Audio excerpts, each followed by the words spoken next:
Iran ఎందుకు Arab దేశం కాదు? ఇరాన్ అంటే అరబుల దేశం కాదు, ఆర్యుల భూమి.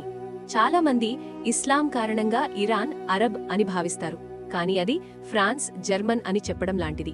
ఎందుకంటే రెండూ క్రైస్తవులు. భౌగోళికంగా ఇరాన్ నిజానికి అరబ్ దేశాలతో చుట్టుముట్టబడి ఉంది. కానీ ఇరాన్ వాస్తవానికి అరబ్ నాగరికతకు 1000 సంవత్సరాల కంటే ముందే ఉంది.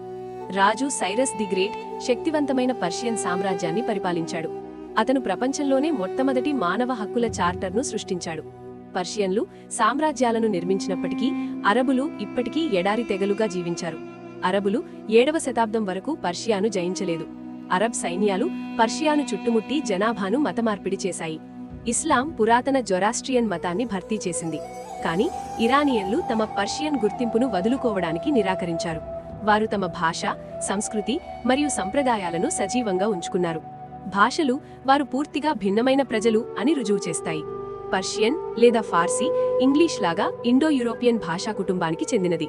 హిబ్రూ లాగా అరబిక్, సెమిటిక్. అవి స్పానిష్ మరియు చైనీస్ లాగా సంబంధం లేనివి. పర్షియన్ అరబిక్లో లేని అక్షరాలను ఉపయోగిస్తుంది. లిపులు ఒకేలా కనిపిస్తాయి కానీ చాలా భిన్నమైన భాషలను సూచిస్తాయి. మతం వాటిని మరింత విడదీస్తుంది. చాలా అరబ్ దేశాలు సున్నీ ఇస్లాంను అనుసరిస్తాయి. ఇరాన్ బదులుగా షియా ఇస్లాంను ఆచరిస్తుంది.